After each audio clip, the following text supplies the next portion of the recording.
Hi అండి. క్రిస్పీగా, టేస్టీగా ఉండేలాగా గారెలు ఎలా చేసుకోవాలనేది మీకు చూపిస్తాను. ముందుగా గారెల పిండి రెడీ చేసుకొని, దాంట్లోకి ఏమేం కావాలో చూపిస్తానండి.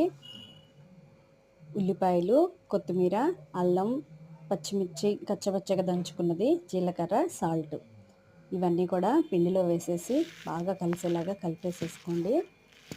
అంతా కలిపిన తర్వాత ఒకసారి సాల్ట్ చెక్ చేసుకోండి. సాల్ట్ సరిపోయిందనుకుంటే పిండంతా కలిపి పక్కన పెట్టేసేసి పొయ్యి మీద ఆయిల్ పెట్టేసేసుకోండి. ఆయిల్ బాగా హీట్ అవ్వాలండి. దీంట్లో ఒక సీక్రెట్ ఇంగ్రీడియంట్ ఉందండి. అదేంటంటే మజ్జిగ. మజ్జిగ అందరి ఇళ్ళల్లో రెడీలోనే ఉంటాయి కదా. ఆ మజ్జిగ కొంచెం తీసుకొని చెయ్యి అలా తడి చేసుకొని, ఇప్పుడు పిండిని చేతిలోకి తీసుకొని రౌండ్ బాల్ లాగా చేసుకొని బాండీలో వదిలేసేయటమేనండి. అప్పుడు మీకు పైన క్రిస్పీగా, లోపల సాఫ్ట్గా ఉండేలాగా టేస్టీగా మీకు గారెలు వచ్చేస్తాయండి. ఎంత చేతగాని వాళ్ళైనా సరే ఇది చూసి ఫాలో అయిపోండి.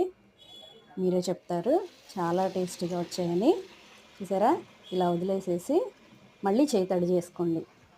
మళ్ళీ కొంచెం పిండి తీసుకొని రౌండ్ బాల్ లాగా చేసేసుకొని చేత్తోనే నేను అలా వేసేస్తానండి. నాకు బాగా గారెలు వేయటం అలవాటు.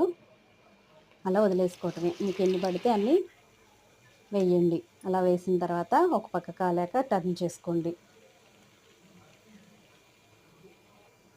అలా మొత్తం కాలిన తర్వాత మొత్తం తీసేసి ఒక ప్లేట్లో పక్కన పెట్టేసేసుకోండి. రెండో వాయి కూడా మీరు అలానే వేసేసుకోండి. ఇంట్లోకి చికెన్ పులుసు అద్దిరిపోయే టేస్ట్ ఉంటుందండి. సండే కాబట్టి అందరూ తెచ్చేసుకొని ఉంటారు. డెఫినెట్గా ఒకసారి ట్రై చేయండి. మీ అందరికీ నచ్చుతుంది. ఈ వీడియో మీకు నచ్చినట్టయితే నా ఛానల్ని సబ్స్క్రైబ్ చేసుకోండి, లైక్ చేయండి, షేర్ చేయండి. మీరు షేర్ చేసి సబ్స్క్రైబ్ చేస్తేనే మాకు కూడా కొంచెం మోటివేషన్గా ఉంటుంది. బాయ్ అండి.